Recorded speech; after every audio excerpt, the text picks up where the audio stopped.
मौलाना जर्जिस अंसारी के बयानात सुनने के लिए मौलाना साहब के ऑफिशियल यूट्यूब चैनल मौलाना जर्जिस अंसारी स्पीचेस को सब्सक्राइब करें। हुज़ैफा अपने यमान को जब अल्लाह के नबी सल्लल्लाहु अलैहि वसल्लम ने मदीने में मुनाफिकों की लिस्ट दी, और सुनिए बड़ा जबरदस्त और दिलचस्प वाकया मैं सुना रहा हूं आपको।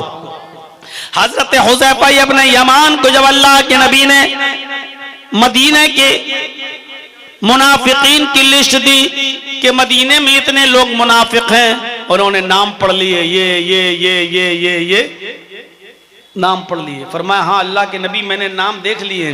फरमाया है हुज़ैफा इस लिस्ट को अपने पास रखना, और मेरी तरफ से ये नसीहत है तुम्हें, हो सकता है कि मैं जिंदगी में वफा न करे, मेरा इंतकाल हो जाए। आए हुज़ैफा इन नामों को किसी के सामने जाहिर मत करना, किसी को पता न चलने पाए कि मदीने के मुनाफिकों की लिस्ट मैंने तुम्हें दी है, किसी को पता न चले। लेकिन पूरे मदीने में ये सबको मालूम हो गया कि अल्लाह के नबी सल्लल्लाहु अलैहि वसल्लम ने हुज़ैफा अपने यमान को एक लिस्ट दी है मुनाफिकों की, लेकिन लिस्ट में किनके नाम है ये किसी को नहीं मालूम। हर आदमी ये चाहता था कि मुझे ये पता चल जाए कि उस लिस्ट में मेरा नाम तो नहीं है। हर एक आदमी कोशिश करता था कि मुझे पता चल जाए कि उस लिस्ट में मेरा नाम तो नहीं है। दूसरों की फिक्र नहीं हो रही है, हर आदमी को ये थी कि इसमें मेरा नाम तो नहीं है, इसमें मेरा नाम तो नहीं है। मेरे प्यारे साथियों, लेकिन हजरत हुज़ैफा अपने यमान किसी को नहीं बताया करते थे। वो कहते थे कि लोगों मुझे नहीं मालूम, मैं नहीं बता सकता इस लिस्ट में तुम्हारा नाम है या नहीं है। मदीने में कौन मुनाफिक है किसी को पता नहीं चलता था। मुनाफिक का पता लगाने के लिए लोग ये देखते थे जब मदीने में किसी का इंतकाल हो जाता था, जब मदीने में किसी का इंतकाल हो जाता था तो उसकी मिट्टी के वक्त, उसकी नमाज जनाजा के वक्त और कब्रिस्तान में दफन होने के वक्त ये देखा जाता था कि देखें हुज़ैफा अपने यमान इस मिट्टी में शामिल हो रहे हैं या नहीं। आज फला आदमी इंतकाल कर गया है, देखें उसकी मिट्टी में हुज़ैफा अपने यमान आते हैं या नहीं। अगर हुज़ैफा अपने यमान किसी सहाबी के मरने के बाद, उनके इंतकाल के बाद अगर उनकी मिट्टी में शामिल हो जाते थे तो समझा जाता था कि मरने वाला मोमिन है। और अगर किसी सहाबी के इंतकाल के बाद, किसी शख्स के इंतकाल के बाद अगर हुज़ैफा अपने यमान मदीने में होने के बाद भी वो मिट्टी में नहीं आते थे और कब्रिस्तान में दफन करने नहीं जाते थे तो ये समझा जाता था कि मरने वाला मुनाफिक है। क्यों? क्योंकि हुज़ैफा अपने यमान मोमिन की मिट्टी में आते हैं, मुनाफिक की मिट्टी में नहीं आएंगे। जो अब मुनाफिक होगा मर गया उसकी मिट्टी में थोड़ी आएंगे। मुनाफिक को कब्रिस्तान में दफन करने क्यों आएंगे, उसकी नमाज जनाजा क्यों पढ़ेंगे।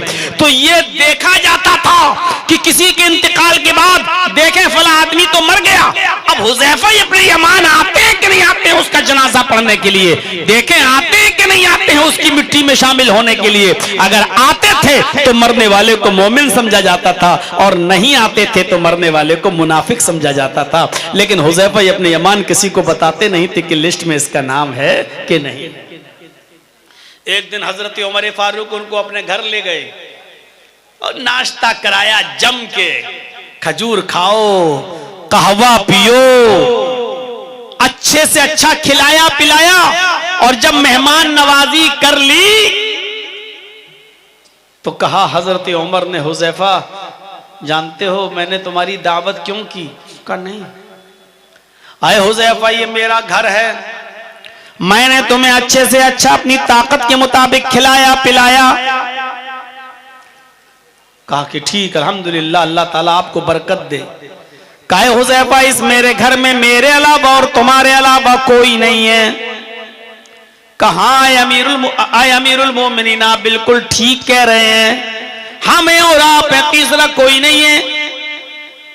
फरमाया हुज़ैफा आज सिर्फ मुझे इतना बता दो, मैं दूसरे के बारे में नहीं जानना चाहता, मुझे दूसरे की कोई फिक्र नहीं है, मैं तुम्हें अपने घर में इसलिए लाया हूं, अच्छे से अच्छा खिलाया पिलाया हूं, सिर्फ ये जानने के लिए मैं तुम्हें अकेले में अपने घर में लाया हूं कि सिर्फ इतना मुझे बता दो कि मोहम्मदुर रसूलुल्लाह सल्लल्लाहु अलैहि वसल्लम ने जिस लिस्ट में मुनाफिकों के नाम लिखकर तुम्हें दिए थे और उस लिस्ट में मदीने के जिन मुनाफिकों के नाम तुम्हें बताए थे और कहा था कि इसको किसी को मत बताना, आए हुज़ैफा, मैं ये नहीं कहता हूं कि उसमें कितने लोगों के नाम है, मैं नहीं पूछना चाहता, मैं ये भी नहीं जानना चाहता कि मदीने की लिस्ट में कौन कौन है, मैं ये भी नहीं पूछ रहा हूं तुमसे, मैं सिर्फ इतना जानना चाहता हूं कि अल्लाह के रसूल ने मदीने में जितने मुनाफिकों के नाम तुम्हें लिख कर दिए थे, आए हुज़ैफा,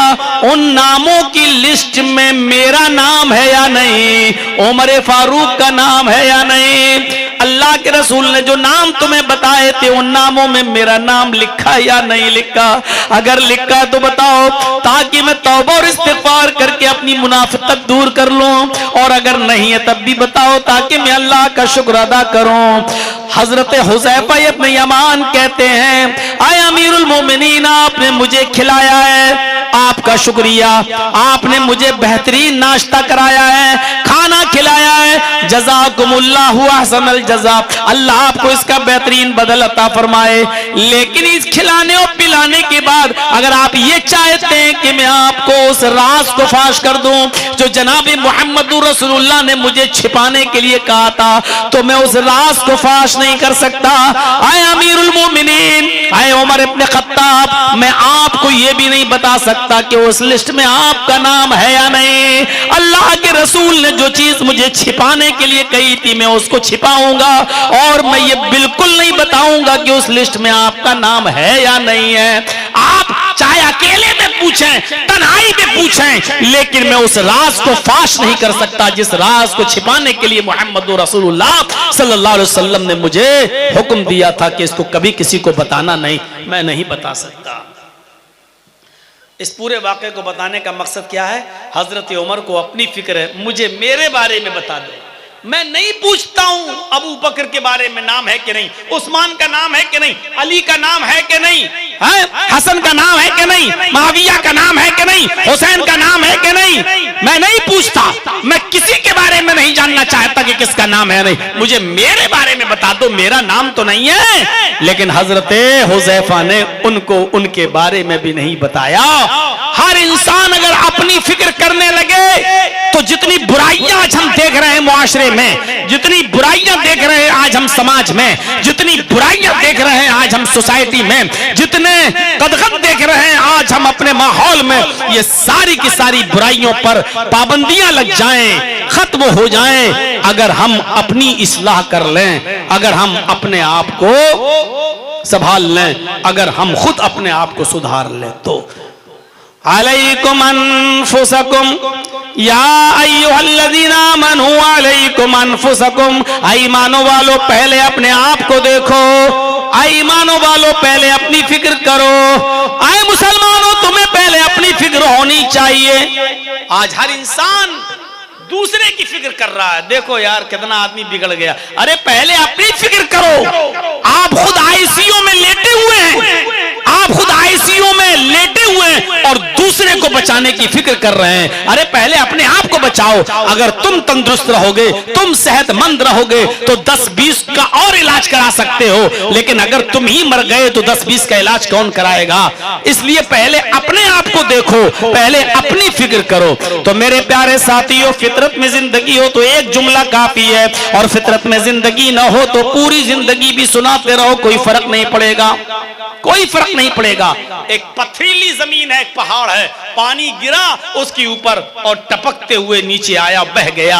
पहाड़ ने न तो पानी को जज्ब किया, न कोई चीज पैदा की, पानी गिरा, जमीन पे आया, बह गया, खत्म हो गया। लेकिन इसके बरक्स एक जमीन को देखिए आप, कच्ची जमीन पर पानी गिरा, पानी को जमीन ने चूस लिया, फिर हरी भरी सब्जी पैदा हुई, और फिर वही सब्जी हम और आप खाते हैं। उस नरम जमीन की तरह बनो जो पानी को खुद जज्ब भी करती है, फिर हरी भरी सब्जी भी पैदा करती है, और फिर वो दूसरों को खिलाती और पिलाती भी है, यानी दूसरों के काम भी आती है। आप हम और आप उस नर्म जमीन की तरह बने कि दूसरों को फायदा पहुंचे। लेकिन पहले अपने आप को, ये जमीन जिस पे आप चावल बोते हो, धान बोते हो, अगर ये जमीन पहले खुद पानी को जज्ब न करे और अनाज पैदा न करे तो दूसरों को अनाज मिल जाएगा? ये जमीन खुद चावल पैदा न करे तो दूसरों को चावल मिल जाएगा?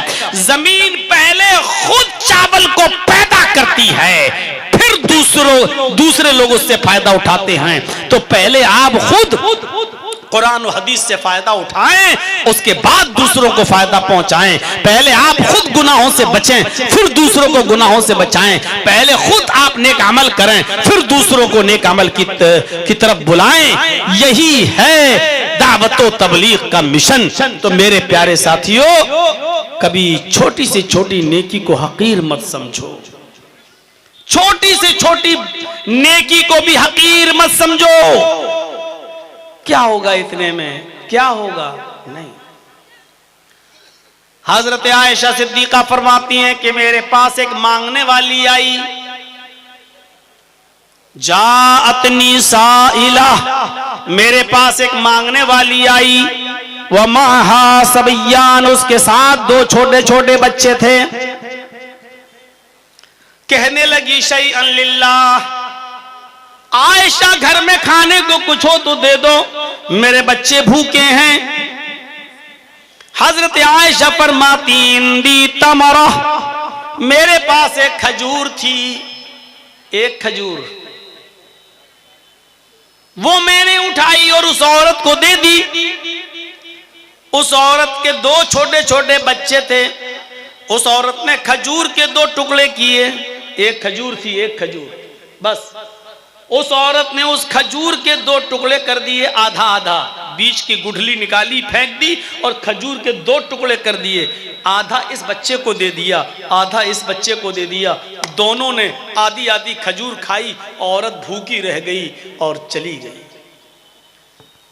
अल्लाह के रसूल जब घर में आए तो हजरत आयशा ने पूरा वाकया बताया। अरे अल्लाह के रसूल, एक खजूर थी मेरे पास, मांगने वाली आई, उसने मांगा, उसके साथ 2 छोटे छोटे बच्चे थे, मैंने वो खजूर उठाई, उस औरत को दे दी। आपने कहा बहुत बेहतर किया। फिर क्या हुआ?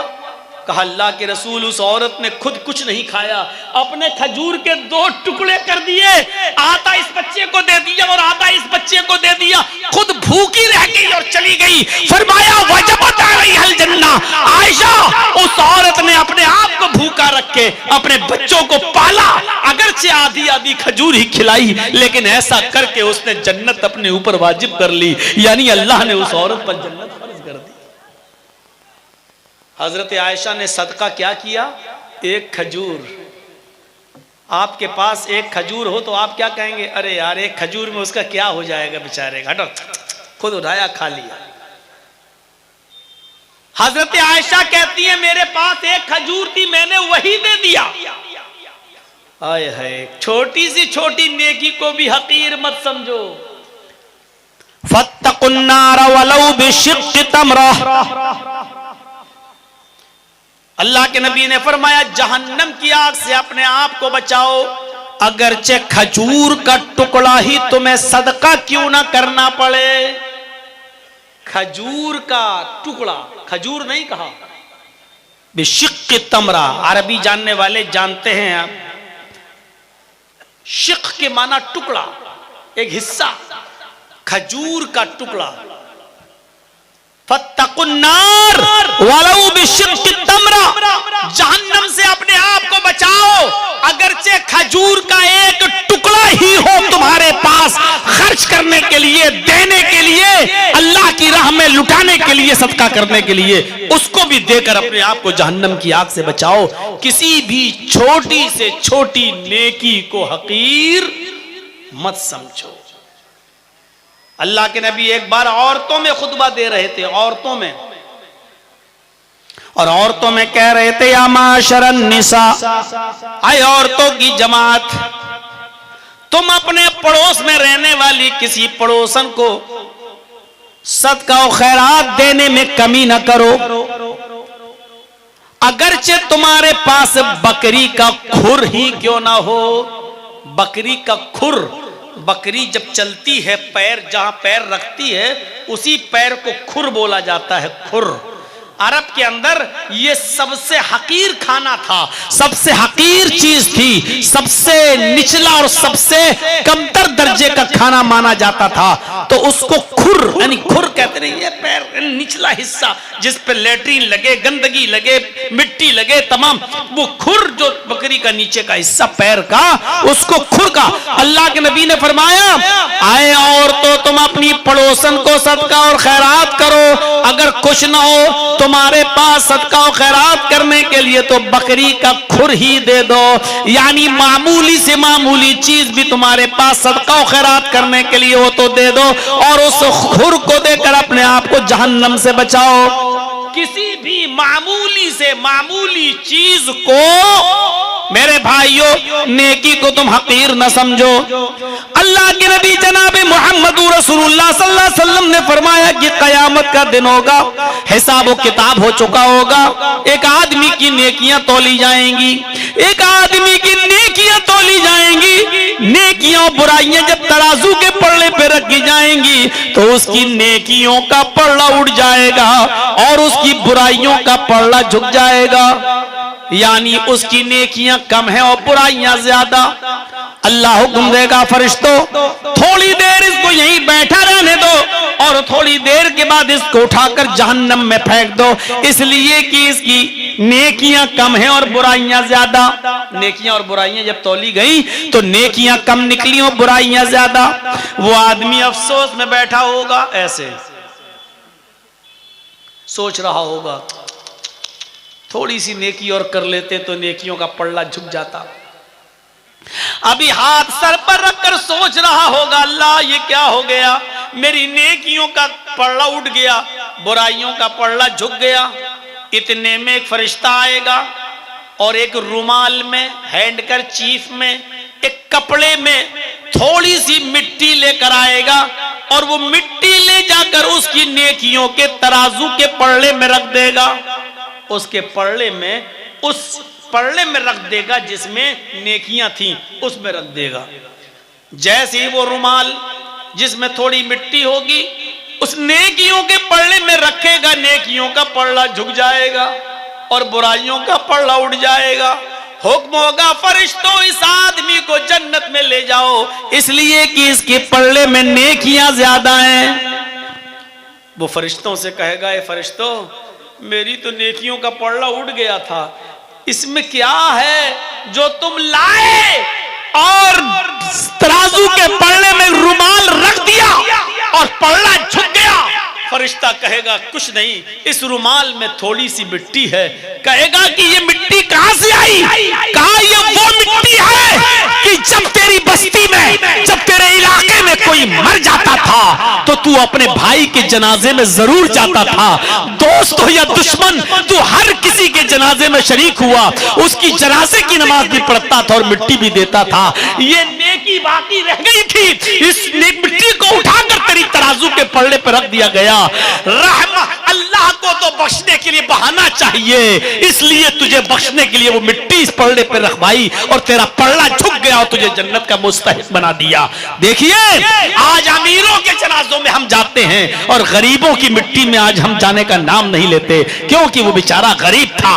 आज अमीरों की अयादत और तीमारदारी के लिए हम जाते हैं, लेकिन गरीबों की अयादत और तीमारदारी के लिए हम नहीं जाते हैं। आज अमीरों के जनाजों में हम शामिल होते हैं, लेकिन गरीबों के जनाजों में हम शामिल नहीं होते हैं। और वो हर अमीर और गरीब, दोस्तों दुश्मन, सबकी मिट्टी में जाता था, इसलिए उसकी ये नेकी फरिश्तों ने एक रुमाल में बांधकर मिट्टी की शक्ल में तराजू के पल्ले पर रखी और वो आदमी जन्नत का मुस्तहिक हो गया।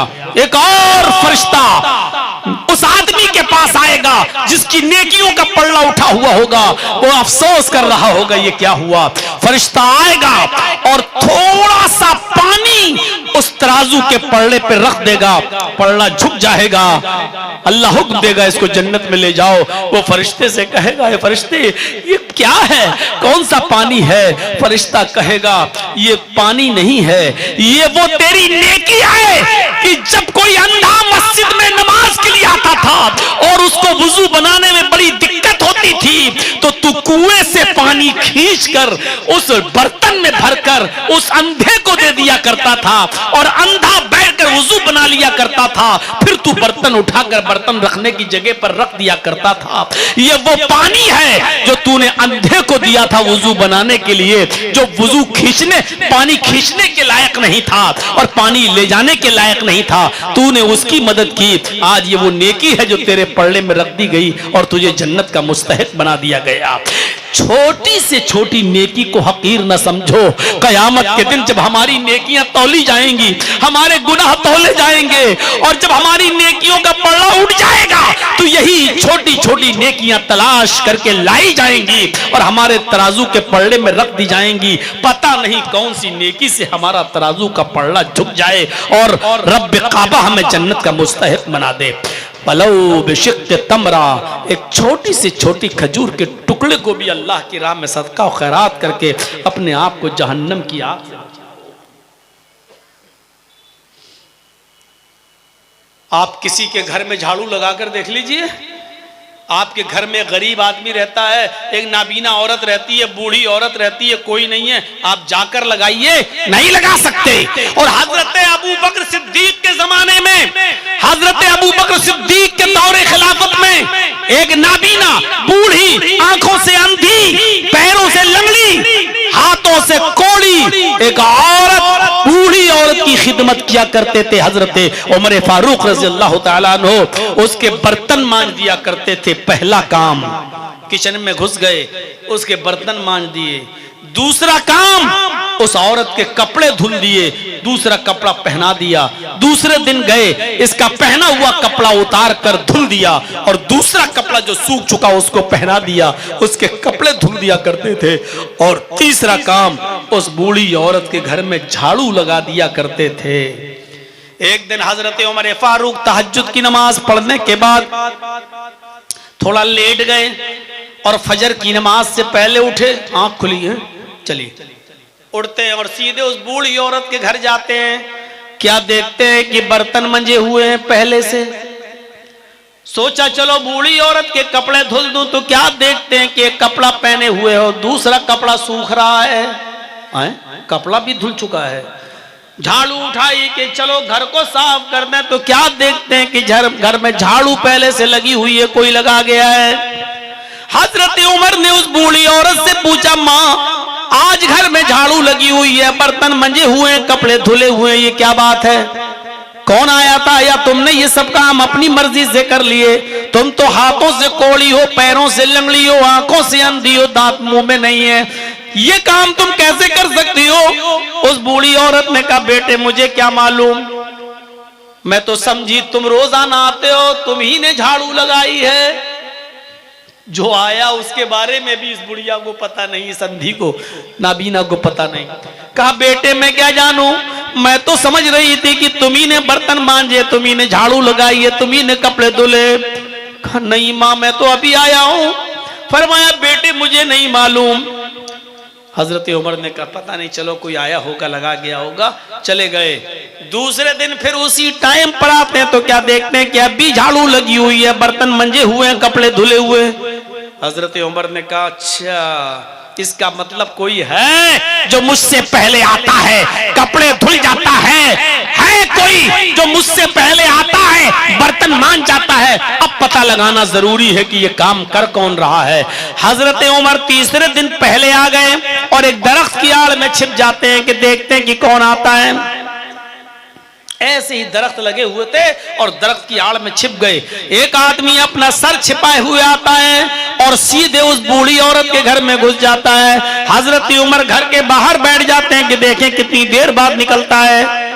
उसने बर्तन मांजे, झाड़ू लगाया, उस बूढ़ी औरत का कपड़ा धोया और ये तीनों काम करने के बाद जब चेहरा छिपाकर, सर छिपाकर जब बाहर निकलने लगा तो हजरत उमर ने उसको रास्ते में पकड़ लिया।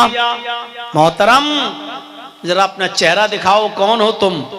उसने कस के अपने चेहरे को छिपाया, नहीं तुम मेरा चेहरा नहीं देख सकते। हजरत उमर ने कहा मर्दों को पर्दा नहीं है इस्लाम में, तुम्हारी आवाज बता रही है कि तुम मर्द हो, तुम्हारे हाथ बतला रहे हैं कि मर्द का हाथ है, तुम्हारा पैर बतला रहा है कि ये मर्द का पैर है, तुम्हारा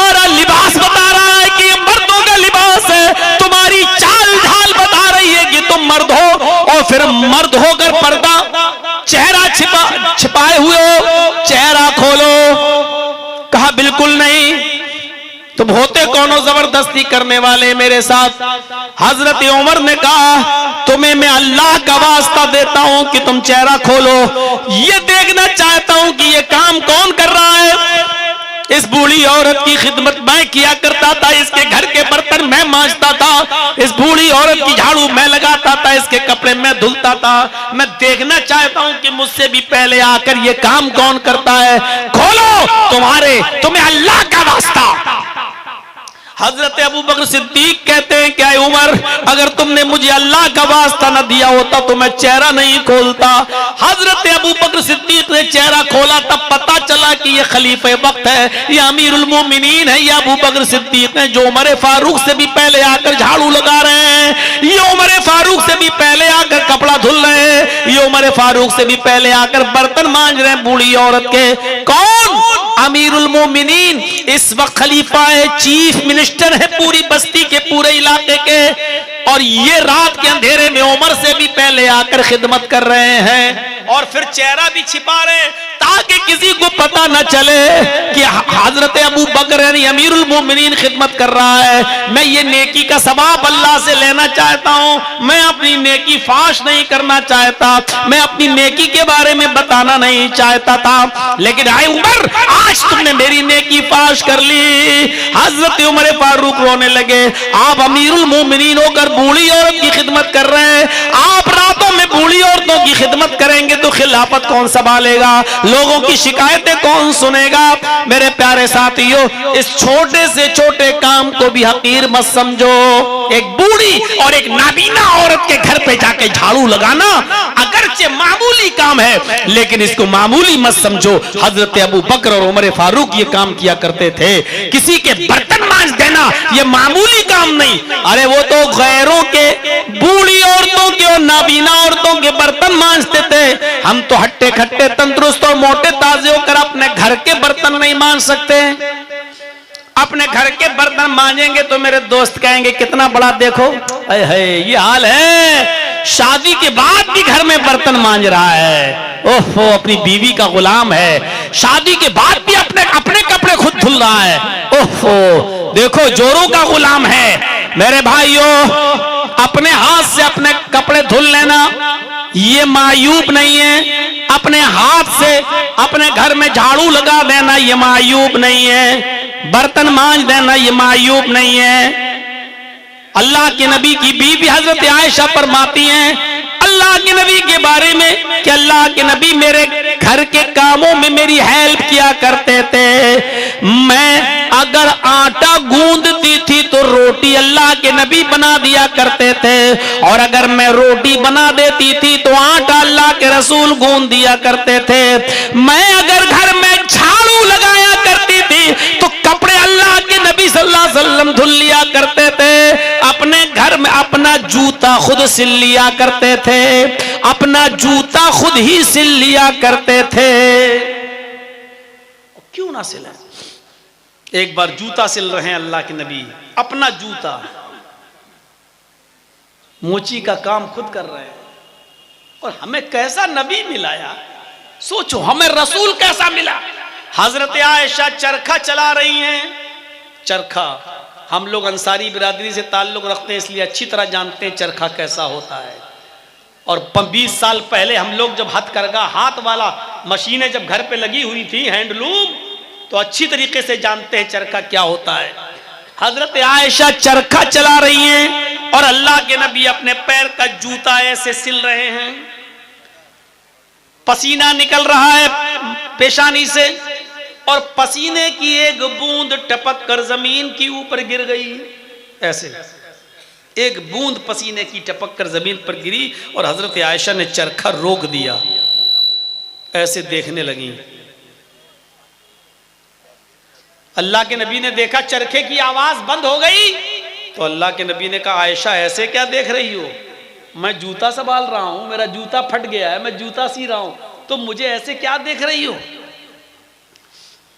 तो हजरत आयशा ने कहा अल्लाह के रसूल मैं ये नहीं देख रही हूं कि आप जूता सिल रहे हैं, मैं ये देख रही हूं कि कितने खूबसूरत हैं आप, आपकी पेशानी पर पसीना जमा हुआ और एक बूंद जो टपक कर जमीन पर गिरी तो ऐसा लगा जैसे कोई मोती टूट कर गिर गया हो जमीन पर।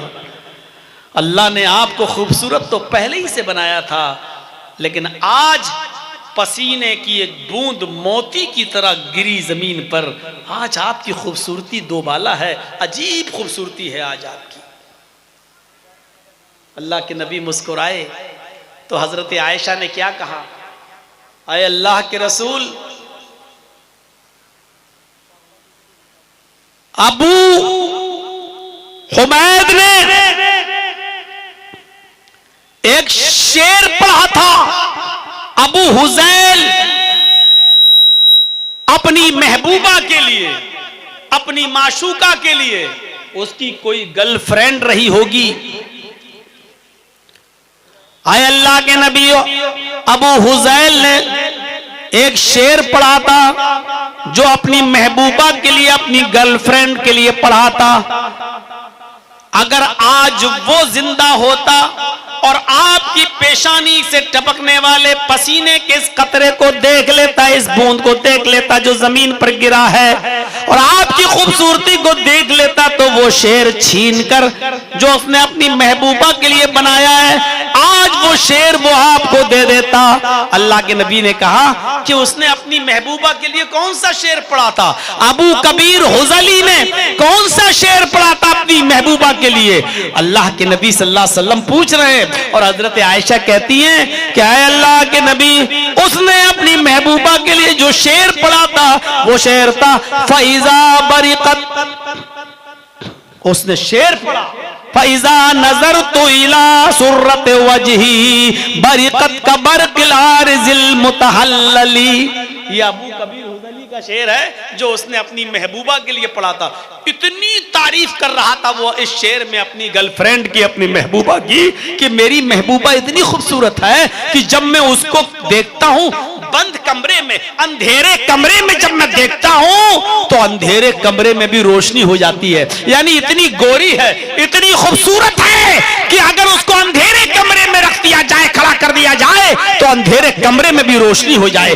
उसने कहा, अम्मा आयशा ने, अल्लाह के रसूल, अगर आज अबू कबीर हुजली जिंदा होता तो वो अपनी महबूबा से और अपनी गर्लफ्रेंड से ये शेर छीन कर वो आपको दे देता, इसलिए कि इस खूबसूरती के हकदार सिर्फ आप हैं, इस खूबसूरती के हकदार सिर्फ आप हैं, आपसे ज्यादा खूबसूरत कोई नहीं है। वो अपनी महबूबा को शेर छीन कर आपको दे देता, क्योंकि इस खूबसूरती के हकदार आप हैं। तो मेरे भाइयों, ये बयान किया था तो मैं कहना ये चाह रहा था मेरे भाइयों कि छोटी से छोटी नेकी को भी हकीर नहीं समझना चाहिए। आप बताइए कि अल्लाह हजरत अबू बकर का झाड़ू लगा देना क्या माना रखता है? एक छोटी सी